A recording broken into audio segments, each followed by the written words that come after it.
नमस्कार दोस्तों, आप सभी का फिर से एक बार स्वागत करता हूं मैं मेरे इस चैनल मेरी हिंदी पाठशाला में, जिसमें हम हिंदी के पाठ्यक्रम की सभी किताबों मतलब लोकवाणी, लोक भारती, सुगम भारती, सुलभ भारती सभी का अध्ययन करने वाले हैं, व्याकरण का अध्ययन करने वाले हैं। तो इस चैनल को अभी तक आपने अगर सब्सक्राइब नहीं किया है तो ज़रूर सब्सक्राइब कीजिए, क्योंकि आने वाली वीडियो आपको देखने को मिल सके। तो दोस्तों, आज हम जो पाठ पढ़ने वाले हैं कक्षा 10वीं की लोकवाणी इस पाठ्य पुस्तक का, वो है खोया हुआ आदमी। इस पाठ की जो विधा है वो है वर्णनात्मक कहानी, एक वर्णनात्मक कहानी है। इसके जो लेखक है वो हैं सुशांत सुप्रिय। और सुशांत सुप्रिय जी जो है वो पटना बिहार के रहने वाले हैं। उन्होंने अभी तक लगभग 500 रचनाएं विविध प्रतिष्ठित पत्र पत्रिकाओं में प्रकाशित की हुई है अपनी। सुशांत जी ने अभी तक हिंदी में, अंग्रेज़ी में, पंजाबी में बहुत सारा लेखन किया हुआ है। एक बूंद यह भी, ये कविता संग्रह उनका है। हत्यारे तथा हे राम, ये कथा संग्रह उनका है। इन गांधीजीज कंट्री, ये अंग्रेजी कविताओं का संग्रह भी उनका प्रकाशित हो गया है। तो आज जो पाठ हम पढ़ने वाले हैं खोया हुआ आदमी, उस पाठ में हमें क्या पढ़ना है? तो सुशांत जी ने इस पाठ में हमें जो समाज में व्याप्त भेद है, वो भेद दूर करने की एक इच्छा, एक प्रेरणा हमें यहाँ पर दी है, एक इच्छा व्यक्त की है। और जो जाति पाति हैं, ऊंच नीच है, अमीरी गरीबी है, जो बुरी रीतियाँ चल रही है, उन रीतियों से हमें उबारने की कोशिश यहाँ पर सुशांत जी करते हैं। तो यहाँ पर और कुछ बातें ऐसी है कि ये जो कहानी, इस कहानी में से हमें क्या, तो पशु पक्षी मानव ये सभी जो है, इनका आदर करना हमें सीखना चाहिए। सभी से सौहार्दपूर्ण व्यवहार हमें करना चाहिए। ये सीख हमें इस कहानी के द्वारा मिलने वाली है। वर्णनात्मक कहानी है। और यहाँ पर जो शीर्षक है वो खोया हुआ आदमी, इसके बारे में मैं आपको बता दूँ। आदमी, इंसान या इंसानियत जो आजकल खो चुकी है, तो उसको वापस लानी है। और इस पाठ में जो आदमी है वो, उसका ना कोई नाम है, ना कोई जाति है, ना कोई धर्म है, जो खोया हुआ है। और खोया हुआ आदमी किसी गांव में चला जाता है और उससे नाम पूछा जाता है, तो उसको पता नहीं धर्म क्या है, पता नहीं जाति क्या है, पता नहीं, कुछ भी पता नहीं उसको। लेकिन आदमी है अच्छा। धीरे धीरे पूरे गांव के गले का ताबीज़ वो बन जाता है और पूरा गांव उसका भक्त बन जाता है। जिस प्रकार से गांव में खुशहाली आ जाती है, गांव के जो दुख थे वो दूर कर देता है वो। तो इस प्रकार से ये सब क्यों होता है? क्योंकि वो कुछ बातों को बदल देता है, और वो क्या बदलाव उस गांव में लाता है वो हमें देखना है। तो देखते हैं हम पाठ खोया हुआ आदमी। कई वर्षों की बात है, एक पुराना गांव था। एक आदमी न जाने कहां से भटकता हुआ दूर दराज के उस गांव में आ पहुंचा था। गांव के कुत्तों ने जब चिथड़ों में लिपटे उस अजीब आदमी को देखा तो उन्हें वह कोई पागल लगा। वे उस पर बेतहाशा भौंकने लगे। गांव के बच्चे खेल रहे थे। कुत्तों की देखा देखी गांव के बच्चे भी पूरी दोपहर उसे छेड़ते और तंग करते रहे। मतलब क्या हुआ कि आगंतुक था, नया व्यक्ति, गांव में कोई बाहर से आया है, पागलों की तरह है, चिथड़े हैं उसके शरीर पर लिपटे हुए, तो उसको देखकर कुत्ते भौंकने लगे। अब कुत्ते भौंकने लगे देखकर बच्चों का ध्यान उस आदमी की तरफ गया। दोपहर के समय था, बच्चे खेल रहे थे छोटे छोटे। अब उन्होंने देखा कि कोई अजीब सा व्यक्ति है जिसके शरीर पर ऐसे चिथड़े चिथड़े लटक रहे हैं कपड़ों के। तो ये कोई पागल है। और पागल होने के कारण वो बच्चे भी क्या करते हैं, उसको तंग करने लगे, छेड़ने लगे, परेशान करने लगे। आश्चर्य की बात ये थी कि वो आदमी उन बच्चों को कुछ बोल नहीं रहा था, उनको छेड़ने दे रहा था। छेड़ो, तंग करो, परेशान करो, कुछ भी करो, कुछ बोल नहीं रहा था, ना उनको ऊपर चिढ़ रहा था। संयोग से किसी भले आदमी ने गांव के बच्चों को उस पर पत्थर फेंकते हुए देख लिया। कोई भला इंसान था, भला मानस था। उसने देखा कि एक कोई बाहर से आया हुआ व्यक्ति है, शायद थोड़ा सा पागल है, और ये बच्चे क्या कर रहे हैं, उसको परेशान कर रहे हैं। तो उन्होंने देखा कि ये बच्चे उसके ऊपर पत्थर भी फेंक रहे हैं। जब वो भला आदमी उस गांव के करीब गया तो उसके चेहरे पर मौजूद खोएपन के भाव के बावजूद उसे उस गांव में गरिमा के चिन्ह दिखे। तो जब वो आदमी उस आदमी के पास में गया तो उन्होंने देखा कि वो खोया हुआ तो है, लेकिन उसके चेहरे पर एक गरिमा है।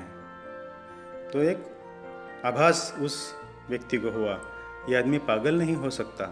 उस भले मानस ने सोचा, गांव के उस आगंतुक भले व्यक्ति ने उस आदमी से उसका नाम पता पूछा, पर वो कोई उत्तर नहीं दे सका। वो केवल इतना बोल पाया, शायद मैं खो गया हूँ। ये सुनते ही गांव के उस भले व्यक्ति ने निश्चय किया कि वे सब उसे खोया हुआ आदमी कहकर बुलाएंगे। उसका नामकरण कर दिया कि ये जो व्यक्ति ये कह रहा है कि मैं शायद खो चुका हूँ, मुझे पता नहीं मैं कहाँ से आया, मेरा नाम क्या है, मेरी जाति क्या है, मेरा धर्म क्या है, मुझे पता नहीं। तो उस भले मानस ने वहीं पर निश्चय कर दिया कि इसको हम खोया हुआ आदमी कहकर बुलाएंगे। खोया हुआ आदमी इतना खोया था कि उसकी पूरी स्मृति का लोप हो चुका था। उसे कुछ भी याद नहीं था। उसके जहन से उसका नाम और पता पूरी तरह खो चुके थे। मतलब उसके दिमाग में, जहन में कुछ भी नहीं था, ना नाम ना पता, कुछ भी नहीं। ना उसे अपनी जाति का पता था, ना अपने धर्म का पता था। ना उसको जाति पता थी कि क्या है, वो कौन सी जाति का है, ना ही उसको धर्म का पता है। लेकिन अपने खोएपन में भी उसमें परिचित जैसा कुछ था जो उसे अपना सा बना रहा था। मतलब ना किसी जाति का पता, ना धर्म का पता, ना नाम का पता, लेकिन ऐसा कुछ था जो ऐसे लगता था कि ये अपना है। देखिए, अपनेपन का एहसास, क्योंकि वो कुछ भी नहीं है, मतलब उसके आगे पीछे नाम कुछ नहीं है, तो ऐसा होने के कारण क्या है कि ये अपना है। लिहाजा जब उसे गांव के अन्य लोगों के पास ले जाया गया तो उसे देखते ही सभी एक स्वर में बोल उठे, अरे ये तो खोया हुआ आदमी तो बेहद अपना सा लग रहा है। उन्होंने उसे अपने ही गांव में रख लेने का फैसला किया। वो आदमी भी उस गांव में रहने के लिए तैयार हो गया। तब जब गांव के लोगों ने उसको देखा और उसके बारे में पता किया तो क्या कि इसका तो कोई नाम है, ना पता है, ना कोई जाति है, ना धर्म है, तो ये तो अपना है। देखिए, भेद कहाँ से शुरू होता है? नाम से शुरू होता है। अगर उसका कुछ नाम होता तो कुछ लोगों को लगता कि अरे ये तो अपना है, वहीं पर दूसरों को क्या लगता कि अरे ये अपना नहीं है। किसी जाति के बारे में, अगर वो किसी जाति के बारे में बोलता कि मैं इस जाति का हूँ, तो वहाँ पर क्या हो जाता कि कुछ ही लोगों को लगता कि ये अपना है और अन्य लोगों को लगता कि नहीं, ये हमारी जाति का नहीं है। किसी धर्म के बारे में बोलता तो ये एक धर्म का है, दूसरे धर्म के लोगों को लगता कि नहीं, ये अपना नहीं है, ये हमारे धर्म का नहीं है। इसीलिए ना उसको जाति का पता है, ना धर्म का पता है, मतलब ये सभी का है, ये सभी को अपना सा लगता है। उसने भी मंजूर कर लिया कि मैं इसी गांव में रहूँगा। खोए हुए आदमी की आवाज़ बहुत मधुर थी। कभी कभी वो अपनी सुरीली आवाज़ में कोई पुराना गीत गाता था। उस गांव की गाय भैंसें उसके गीत की स्वर लहरियों से मंत्रमुग्ध होकर ज़्यादा दूध देने लगती। जब भी वो गाता था उसकी आवाज़ बहुत मधुर थी, जादू था उसकी आवाज़ में। जब वो गाता था तो गांव की जो गाय भैंसें थी वो ज़्यादा दूध देने लगी। गांव के बच्चे उसका गीत सुनकर उसकी ओर खींचे चले आते। सभी बच्चे जो पहले उसको पत्थर मारते थे, अब खोया हुआ आदमी उस गांव का सदस्य हो जाने के कारण जब भी वो गाता था बच्चे उसके आसपास घूमते थे, उसके पास चले जाते थे उसके गीत सुनने के लिए, आवाज़ सुनने के लिए। गांव के बड़े बुजुर्गों को भी उसके गीत उनकी युवावस्था के सुंदर अतीत की याद दिलाते। इतनी सुंदर तरह से गाता था कि बूढ़ों को लगता था, गांव के बुजुर्गों को लगता था कि जैसे उनकी सुंदर युवावस्था जो बीती थी, वो युवावस्था की स्थिति, दिन उनको याद आ रहे थे, अपना बीता हुआ कल उनको याद आता था जब खोया हुआ आदमी गाता था। गांव के लोगों ने पाया कि जब से वो खोया हुआ आदमी वहाँ आया था, गांव के फूल और सुंदर लगने लगे थे, गांव की तितलियाँ ज़्यादा मोहक लगने लगी थी, गांव के जुगनू ज़्यादा रोशन लगने लगे थे। गांव के बच्चे भी अब ज़्यादा खुश रहने लगे थे क्योंकि बच्चों को वो सम्मोहित कर देने वाले कमाल के गीत सुनाता था। तो जैसे उसको सम्मोहन विद्या आती थी, सभी के ऊपर उसने जैसे जादू कर दिया, क्योंकि वो ना किसी जाति का है, ना किसी धर्म का है, किसी को पराया नहीं लगता, सभी को अपना लगता है। मतलब इंसानों को ही नहीं, पशुओं को, फूलों को, पौधों को, जुगनुओं को, सभी को अपना सा लगने लगा और सभी में बदलाव हुआ। सभी पहले से ज़्यादा अच्छे, सबसे ज़्यादा प्यारे, रोशन वगैरह सब लगने लगे। गांव के कुत्ते अब उसके सगे हो गए। वे उसके आसपास ऐसे चलते जैसे उसके गार्ड ऑफ ऑनर दे रहे हो, मतलब जैसे उसको सम्मान दे रहे हो कि साहब आ रहे चलो, और उसके आसपास वो कुत्ते घूमते रहते थे। उन्हीं दिनों गांव की एक वृद्धा को सपना आया कि खोया हुआ आदमी दरअसल उसका ही बेटा था जो बचपन में कहीं खो गया था। अब गांव में एक वृद्धा थी। उन वृद्धा को, उस बूढ़ी औरत को एक सपना आया कि उनका जो बेटा खो गया था ये वही है। वो एक गरीब स्त्री थी जो घास काटकर, उपले थाप कर और पेड़ पौधों की लकड़ियाँ इकट्ठा कर अपना जीवन चलाती थी। तो गांव में एक बूढ़ी रहती थी, एक बुज़ुर्ग व्यक्ति रहती थी, एक औरत थी बूढ़ी। तो वो एक सपना आया उसको कि ये जो आदमी है, खोया हुआ आदमी है, वो कोई और नहीं है, उसी का खोया हुआ बेटा है। और वो क्या करती है कि वो जो काम करती है, वो घास काटने का, उपले थापने का काम करती थी, लकड़ियाँ इकट्ठा करने का काम करती थी। उनको बेचकर जो पैसे मिलते थे उससे गुजारा करती थी। उसने खोए आदमी को अपने सपने के बारे में बताया। खोए हुए आदमी ने खुशी खुशी उस वृद्धा को अपनी माँ मान लिया और उसके साथ रहने लगा। खोए हुए आदमी ने अपनी माँ की इतनी सेवा की कि वृद्धा को लगा कि उसका जीवन धन्य हो गया। मतलब खोया हुआ आदमी उस वृद्धा की भी इतनी सेवा करने लगा कि उस वृद्धा को लगा कि जो दुख उन्होंने बीते समय में जब उनका बेटा खो गया था, वो दुख जो सहा है, पूरा दुख इस खोए हुए आदमी ने भर निकाला।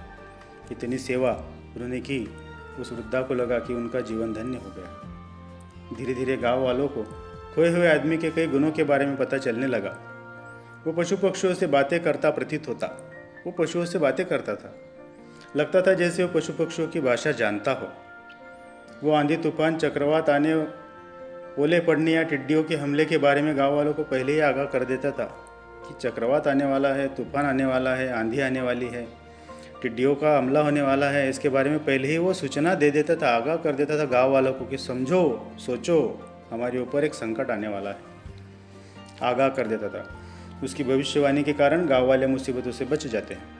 और उसके आगाह करने का कारण क्या होता था कि गांव वालों पर जो मुसीबत आने वाली होती थी, मुसीबत दूर हो जाती थी। जब एक बार गांव में सूखे की स्थिति उत्पन्न हो गई तो खोए हुए आदमी ने आकाश की ओर देखकर न जाने किस भाषा में किस देवता से प्रार्थना की। कुछ ही समय बाद गांव में मूसलाधार बारिश होने लगी। सूखी पैसी मिट्टी तृप्त हो गई। बच्चे बड़े सभी इस झमाझम बारिश में भीगने का भरपूर आनंद लेने लगे। उस दिन से खोया हुआ आदमी गांव में सबका चहेता हो गया। जिस दिन उसने आसमान से बातें की और न जाने कौन सा मंत्र, न जाने क्या कहा, न जाने कौन सी भाषा में किस देवता से क्या प्रार्थना की कि कुछ ही देर बाद उस सूखे की स्थिति में वहाँ पर ऐसी बारिश हुई कि सूखी हुई मिट्टी, पैसी मिट्टी तृप्त हो गई। सभी बच्चे बूढ़े सभी खुश हो गए और उस दिन से पूरा गांव जो था वो गांव उसका चहेता बन गया। गांव के किनारे कुछ घर दलितों के थे और कुछ मुसलमानों के। गांव के कुछ जाति के लोग उनसे अलग रहते थे। खोए हुए आदमी ने दलितों और मुसलमानों से भी मित्रता कर ली, क्योंकि उसका न कोई जाति है न कोई धर्म है। जो भेद था उस गांव में, कई लोग दूर रहते थे, कुछ लोग गांव से दूर रहते थे, बाहर रहते थे, उनसे भी उसने दोस्ती कर ली। वो दैनिक कामों में उनकी मदद कर देता, उनके कर्तव्य समझाता, उन्हें उनके अधिकारों के बारे में बताता। देखते ही देखते गांव के दलित अपने हक की मांग करने लगे। उधर गांव के बड़े बूढ़ों पर भी खोए हुए आदमी का समझाने का असर हुआ। धीरे धीरे दलितों का शोषण बंद हो गया। मतलब जो उनका हक है उनको मिलना चाहिए, तो उनको जाकर उनके हक बताए कि ये तुम्हारा अधिकार है। और गांव में आकर बड़े बूढ़ों से कहा कि ये उनका अधिकार है, उनको देना चाहिए।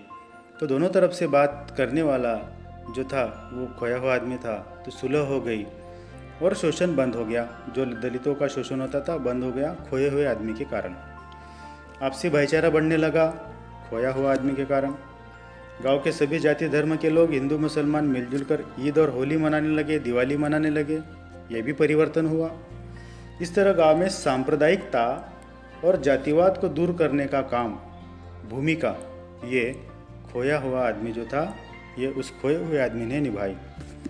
गांव में एकता निर्माण करने का काम खोए हुए आदमी ने किया। सभी प्रकार के झगड़े टंटे समाप्त हो गए। यदि कोई विवाद होता भी तो बैठकर आपस में निपटा लेते। अब कोई दंगा नहीं होता, कोई मस्ती नहीं होती, कोई झगड़ा नहीं होता। आपस में बात होती है, बातचीत होती है और सारे टंटे बखेड़े मिट जाते हैं। और ये सारा परिवर्तन हुआ केवल खोए हुए आदमी के कारण। उसके आने से गांव में एक और बदलाव आया। पहले गांव के स्त्रियों की दशा ठीक नहीं थी। हम सभी को पता है कि पहले महिलाओं की स्थिति कुछ अच्छी नहीं थी। खोए हुए आदमी ने स्त्रियों को अपने अधिकारों के लिए लड़ना सिखाया। तो उनको भी खोए हुए आदमी ने सिखाया कि ये तुम्हारा अधिकार है। इस प्रकार से कोई भी अन्याय तुम्हें सहन नहीं करना चाहिए, अत्याचार पीड़ा सहन नहीं करनी चाहिए। तुम्हारा अधिकार है, तुम भी व्यक्ति हो, तुम भी इंसान हो, तुम भी जीव हो, तुम्हें भी अधिकार है।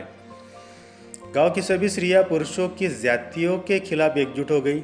जो ज्यादतियाँ थी, कई प्रकार की महिलाओं के ऊपर जो बंधन थे, कई प्रकार की कुरीतियाँ थी, कुरूढ़ियाँ थी, उनके खिलाफ उन्होंने महिलाओं को सिखाया, समझाया कि ये गलत है, ऐसा नहीं होना चाहिए। महिलाएं भी एकजुट हो गई। खोए हुए आदमी के समझाने का असर भी हुआ। धीरे धीरे स्त्रियों के विरुद्ध अत्याचार समाप्त हो गए। गांव में जो महिलाओं के प्रति अत्याचार होते थे, उनके ऊपर जो अन्याय होता था, समाप्त हो गया। उन्हें भी सम्मान मिलने लगा। वे भी बड़ों की बातों को महत्व देने लगी। अब वो भी जो बड़े बुजुर्ग कुछ सलाह समझाते थे, सुझाव देते थे, वो भी मानने लगी और महिलाओं का भी बड़े लोग सम्मान करने लगे। सुलह करने का काम खोए हुए आदमी ने किया। इस गांव से करीबी कस्बे की दूरी 2-3 दिन की थी। गांव में खेती की ज़मीन तो थी, पर कभी अच्छा बीज नहीं मिलता तो कभी खाद नहीं मिलती। खोए हुए आदमी ने गांव वालों को प्रेरित किया कि वे गांव में ही अच्छे बीज और जैविक खाद की दुकान खोल लें। वो खुद लोगों के खेत में मेहनत करता, खेती बाड़ी में उनकी मदद करता। गांव वाले भी खूब परिश्रम करने लगे। उनकी मदद गांव वालों के लिए खुशहाली ले आई। गांव का तालाब मछलियों से भर गया। गांव के पेड़ फलों से लद गए। खेतों में फसलें लहलहाने लगी। मौसम अच्छा बना रहा। गांव वालों ने इन सब का श्रेय खोए हुए आदमी को दिया। उन्हें लगा जैसे उसकी उपस्थिति में बरकत थी। धीरे धीरे वो पूरे इलाके में लोकप्रिय हो गया। पड़ोस के अन्य गांवों के लोग भी उसके प्रशंसक बन गए। तो देखिए यहाँ पर उसके आने के कारण जो परिवर्तन हुआ उसके बारे में कहा है। कृतियाँ अगर हमें पूछी जाए कि उसके आने के मतलब खोए हुए आदमी के आने के कारण क्या परिवर्तन हुआ, तो तालाब खुशियों से भर गया। गांव वालों में खुशहाली आ गई। पेड़ फलों से लद गए। खेतों में फसलें लहलहाने लगी। मौसम अच्छा बना रहा। इस प्रकार के कुछ परिवर्तन जो थे उसके आने के कारण हुए थे। तो उसके आने के कारण बहुत सारे बदलाव हुए, जो बदलाव हमें यहाँ पर देखने को मिल रहे हैं खोए हुए आदमी के कारण। शुरू में कुछ लोग उसे प्रश्नवाचक निगाह से देखते थे, पर खोए हुए आदमी का चेहरा इतना विश्वसनीय और उसका व्यवहार इतना सरल और सहज था कि धीरे धीरे उसके आलोचक भी उसके प्रशंसकों में बदल गए। मतलब जो लोग, कुछ ऐसे लोग थे जिनको लगता था कि ये पागल नहीं हो सकता, ये आदमी खोया हुआ नहीं हो सकता, ये कोई ऐसा व्यक्ति है जो गांव में आया है, हमारे भेद निकालना चाहता है, पूरे गांव को अपने वश में करना चाहता है। लेकिन धीरे धीरे ऐसा हो गया कि वो जो खोया हुआ आदमी था, उसका चेहरा, उसका बर्ताव इतना विश्वसनीय था और इसका व्यवहार इतना सरल और सहज था कि जो उसके आलोचक थे, जो टीका टिप्पणी करने वाले लोग थे, वो भी धीरे धीरे उसकी प्रशंसा करने लगे।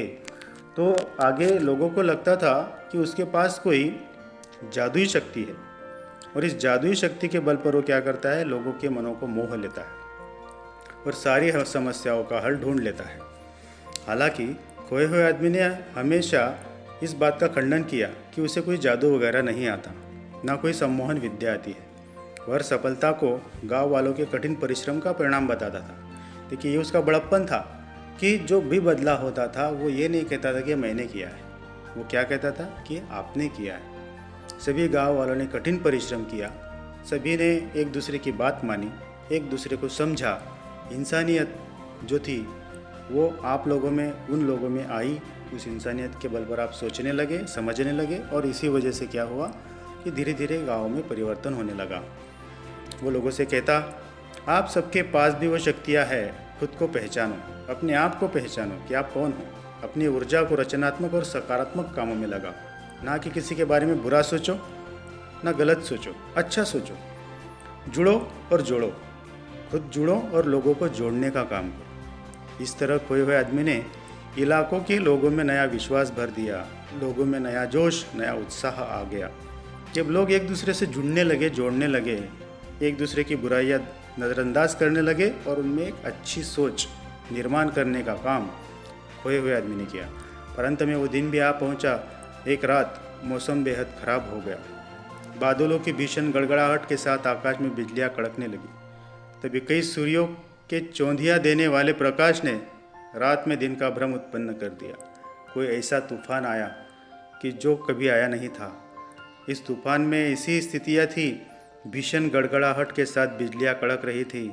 सूर्य को भी चौंधिया देने वाला प्रकाश उस रात में दिन का भ्रम उत्पन्न कर रहा था। इस प्रकार की स्थितियाँ, भयानक स्थिति उस रात की थी। वो रात भयानक थी। फिर वज्रपात जैसी भयावह गड़गड़ाहट के साथ गांव में कहीं बिजली गिरी। लोग अपनी सांसों की धुकधुकी के बीच अपने अपने घरों में दुबके थे। सारे लोग अपनी अपनी जान बचाने की कोशिश अपने घरों में छुपकर कर रहे थे। सारी रात मौसम बौराया रहा। पूरी रात ये मौसम इसी प्रकार चलता रहा। इसी प्रकार से बादल जो थे, ये बादल वहाँ पर और बिजली वहाँ पर कड़कती रही। लोगों का कहना है कि उस रात गंधक की तेज़ गंध पूरे गांव में फैल गई थी और मकानों की खिड़कियां दरवाज़ों के जरिए में से घुसकर ये सभी घरों में समा गई।